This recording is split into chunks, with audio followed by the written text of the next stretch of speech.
Man, I get the goose pimples just looking at that. So much of my childhood gaming memories were games made by this incredible developer.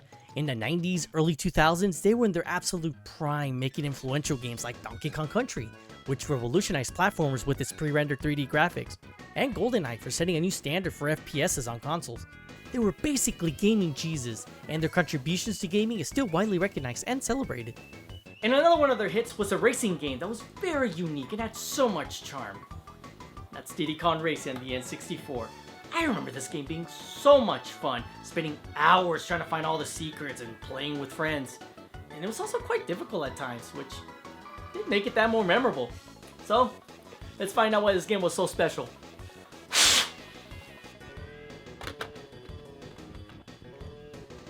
So the first thing you get to do is choose your character from this charming lineup. I've always chosen Tip Top or Conker. Yeah, that Conker. Years before he had Little Fishy suddenly not want to play with Legos anymore. You also get to see the first appearance of Banjo from Banjo-Kazooie. You know, I did want to pour one out for my boy Crunch, since I didn't know anyone that would select his ass. So of course I would choose Conker, and what is this? Adventure mode? Yeah, this racing game has a story if you can believe that, and it's actually one of the earliest games with a storyline. So the story is about Timber the Tiger, this guy right here, gets into trouble when an evil space traveling wizard named Whizpig takes over his home island while his parents are away on vacation.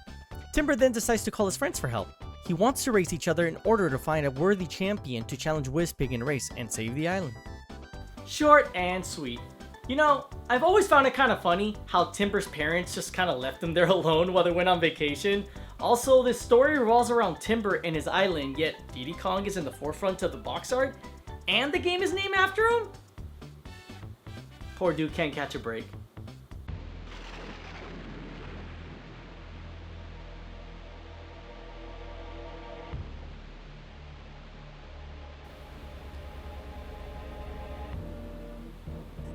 I am not looking forward to him whatsoever.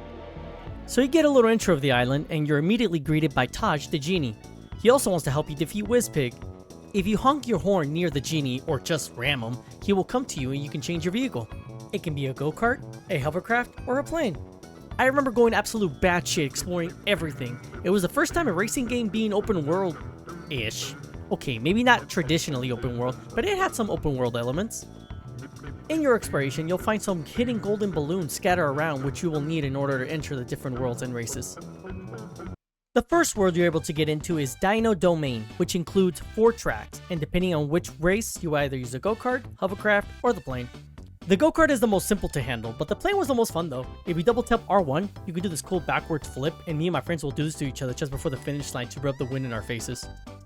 After reading all 4 races, you get this epic intro of you approaching this big door just preparing for you for something epic.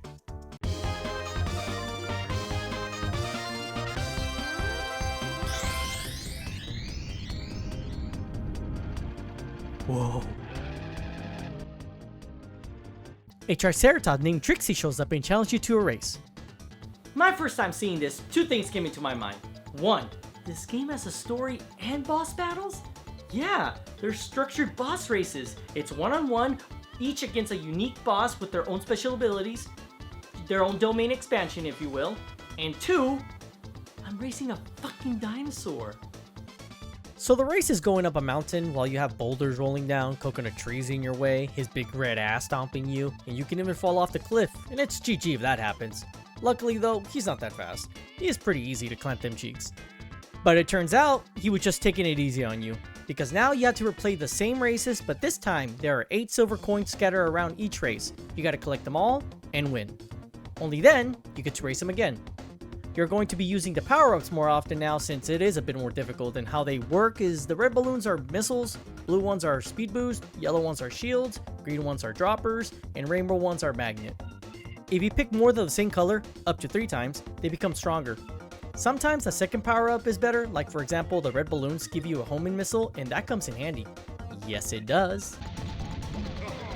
Oh no you don't, motherfucker. Yeah, stay back. By far the coolest and most fun one is the 10 rockets power-up when you get 3 red balloons. No! No. Damn it, no! No. Yes. You don't have to get all the silver coins in one lap, so as long as you get them all before the finish line, so strategize accordingly.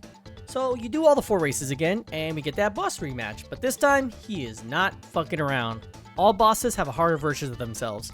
They are much faster, throwing more things at you, and you have less speed boost. Also, it doesn't help that every time you lose, he just patronizes you. Tough luck, kid. Maybe next time. The key is to stay ahead of him. I know, no shit, right? But what I mean is, if you're behind Tricky, these pillars will fall once he passes them, and you might as well just start over if you get hit. Again, watch out for this big red ass. He covers a lot of space in these short corners, and he will stall you. Oh my god, we're so close, come on. Just need a quick opening. Give me that blue one! Fuck. That's fine. Ah, you're so annoying.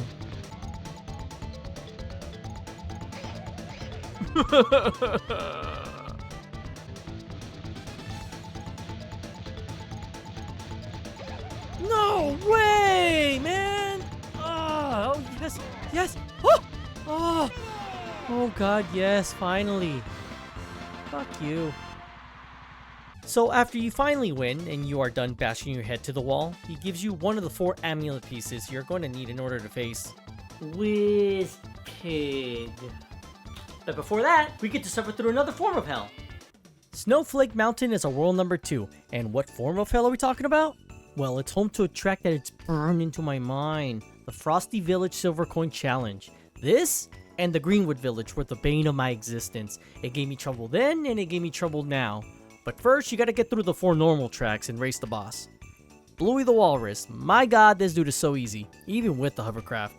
Nothing but trees in your way, but it's so easy to avoid. I swear, I don't think I've ever lost to him. I even leave him a mile behind.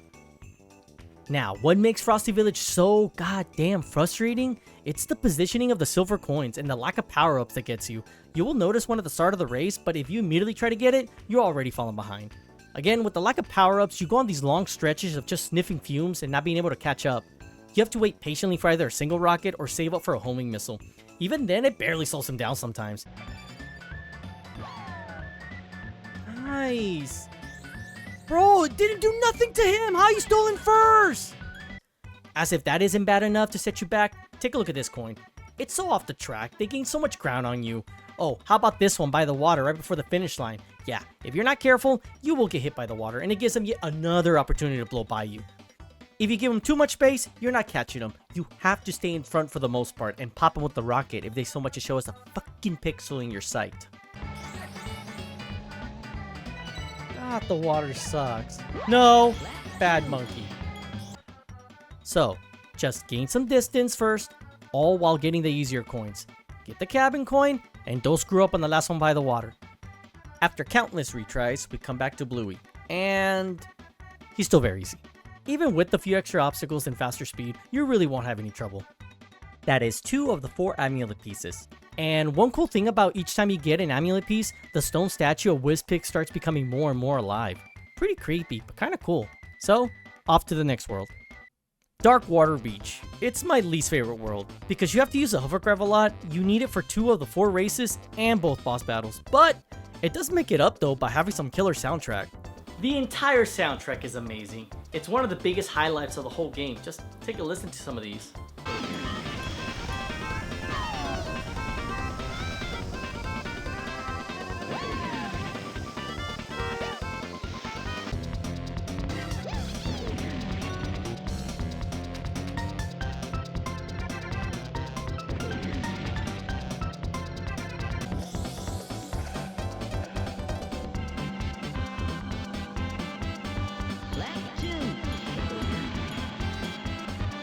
By far, the best song is from Hot Top Volcano, because it's the only one in the entire soundtrack with lyrics. Seriously.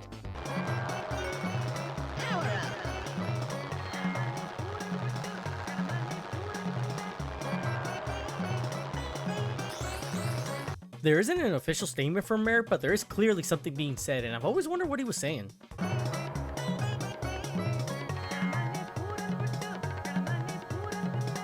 Tamane hura manda. Tamane hura manda. Tamane hura manda. Hura manda. Hura manda. I don't know. I jam to this song every time I play this track. I really love this soundtrack. Rare even put an effort into the character selection music. Each one has a slightly different variant of the same song with their own twist.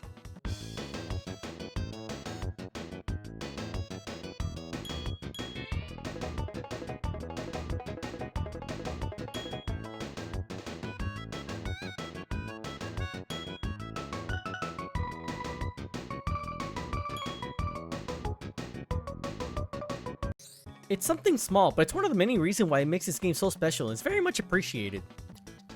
Bubbler the Octopus. This dude is the second hardest boss and is the first one to start dropping shit in the race to slow you down. He drops mines behind him, so you really gotta keep your distance, or better yet, try to get in front of him as fast as you can, that way you can avoid all the traps. Luckily, you get plenty of rockets for that Hail Mary win. This ain't over, Waterhead, I got one shot.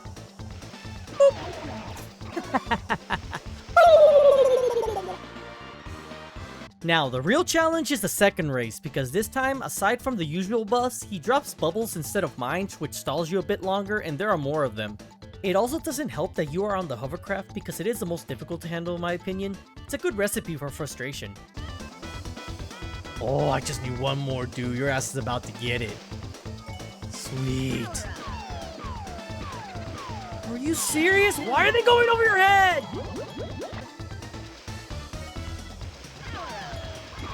Oh yeah, that's real nice. If it's not over his head, it's straight through him. I mean, yeah, why not? Fuck me. When the game quits bullshitting you, you can properly spam him with the rockets and stay close to the walls. Ignore everything else. That's 3 worlds down and off to the final world. Smokey Castle. I love the look of this world. It's all medieval and shit. It also has my favorite track, Haunted Woods. The music and the spooky moments go so well. You even have Whizpig already haunting you, and I've always looked forward for that section.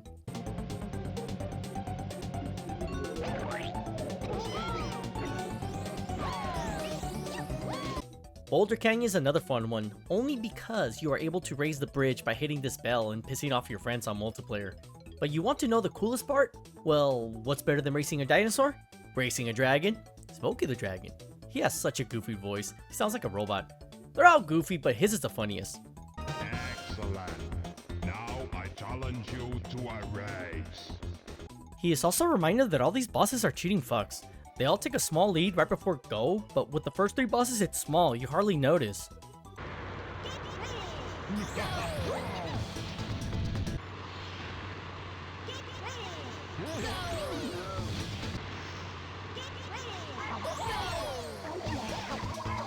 But with Smokey's is egregious, just look at this asshole. He don't give a shit, he is laughing while he's doing it. But thankfully he's one of the easier bosses. He is another one of them droppers, but instead of mines or bubbles, it's fire clouds. But you have the plane and it's more mobile, it's easier to dodge them.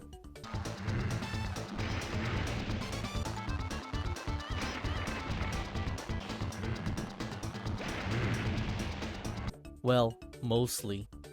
He honestly isn't very difficult, not even on the second time around. Now, the Silver Coin Challenge for Greenwood Village has to be the most hated track among fans.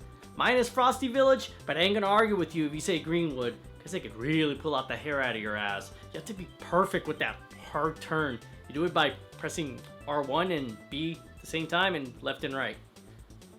Get ready to learn drift, buddy, because if you haven't gotten it down, then you better now. The coins on this track are placed in some annoying spots that require you to hard drift. The worst coin placement, arguably in this whole game, is on this tunnel right here. You have to be perfect, and it can be quite a challenge to get it right. So it's best to get it on lap 1 and not wait until later laps. You do get enough power-ups, so that does help, and it's not too bad, but bad. After beating Smokey for the second time, he gives you the final amulet piece. You know, I just noticed a pattern with these bosses. First one, hard. Second one, easy. Hard, easy. So it's only fitting.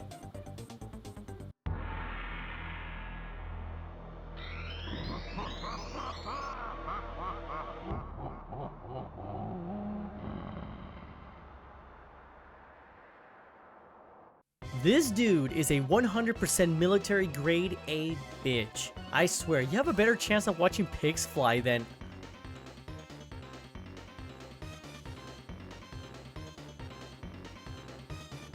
Yeah, we are fucked. He won't drop crap like the other bosses, but my god, he is fast. Just look at the distance he gains on you. If you are in his way, he will kick you, sometimes off the track, and it's over. You cannot miss a single speed boost. If you miss one, you will either fall off into the water or have other terrain slow you down. Speaking of speed boost, don't ask me why I'm now just barely figuring this out, but you can do this trick by when you let off the gas right before a speed boost, followed by pressing the gas right after the final cloud from the end result, and you will go much faster. It may sound a bit confusing, but you have to try it for yourself to understand. I had trouble getting the timing down, sometimes I would get it, other times I wouldn't. But that ain't saying much though, because you have to be absolutely perfect to have a chance, and you have to do all this without power-ups. Just to twist the knife even further, every time you restart the race, his intro replays laughing at you over and over again.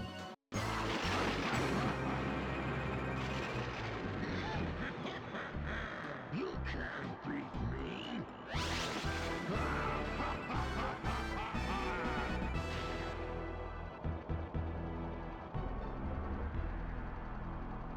I can't lie, that is pretty epic.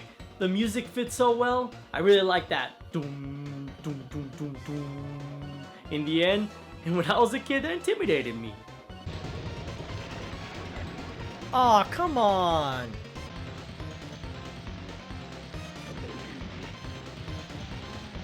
Motherfucker! I was so close! Give it to me, give it to me, give it to me!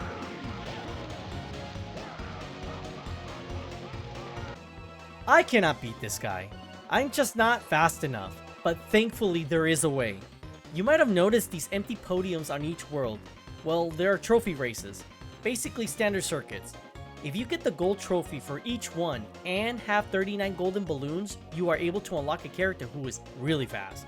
Drumstick the Rooster. He's one of the best racers on Timbers Island. He was the first to challenge Whizpig to a race and unfortunately lost. As a result, Whizpig cursed him by turning him into a frog. Even when you do the following requirements, you still don't unlock him right away. You have to run over his frog body and break the curse. He is located right here.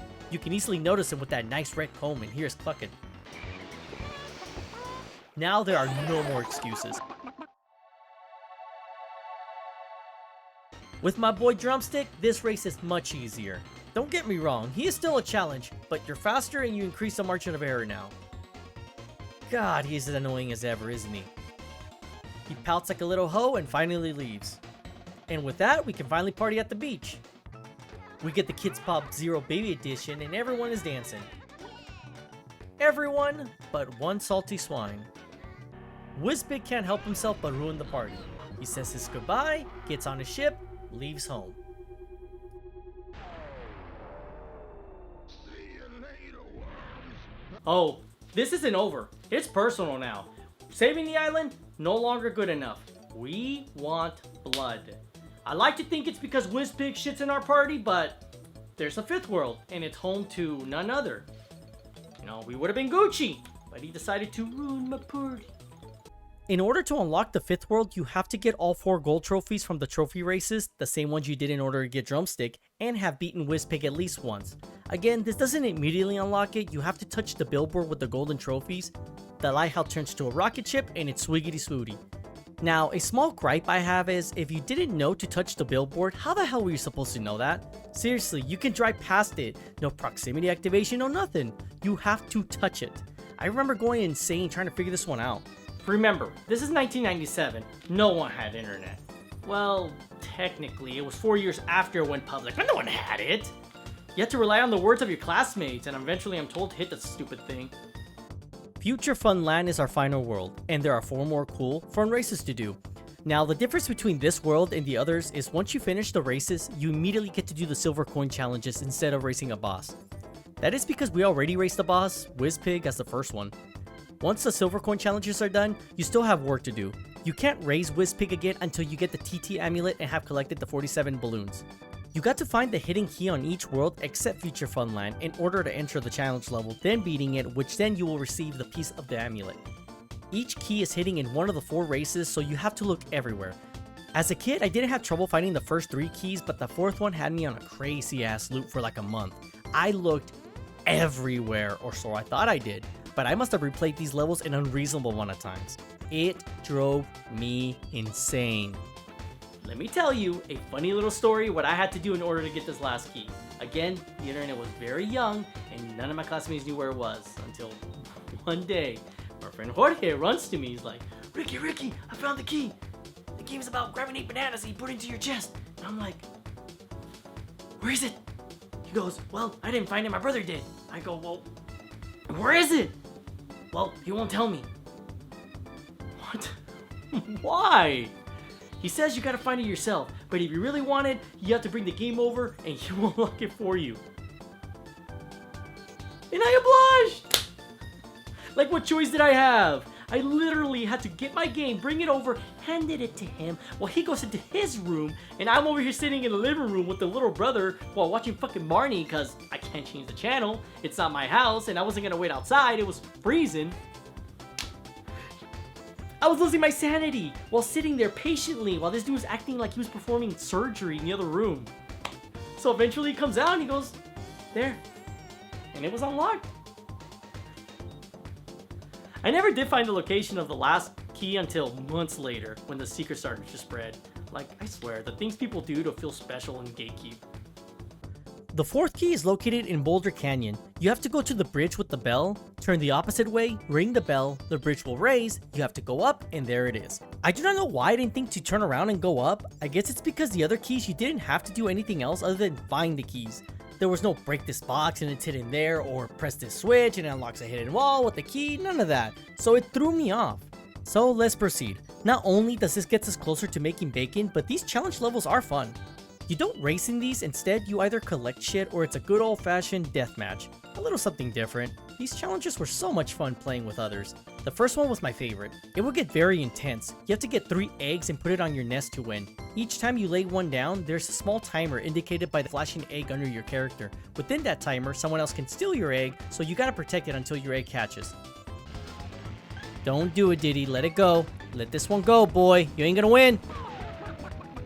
The way he fell. We get the final piece, and let's do this.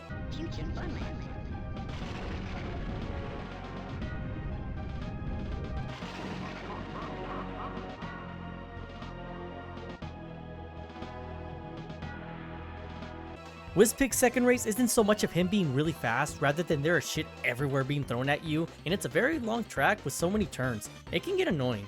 But the Achilles heel is it's a flying race. You have so many ways to cut time while he is forced on a specific path. It's a bummer he is much easier now, but nonetheless, it was a very fun race.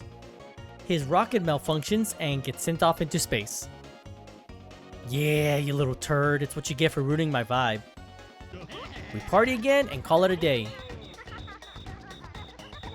Until...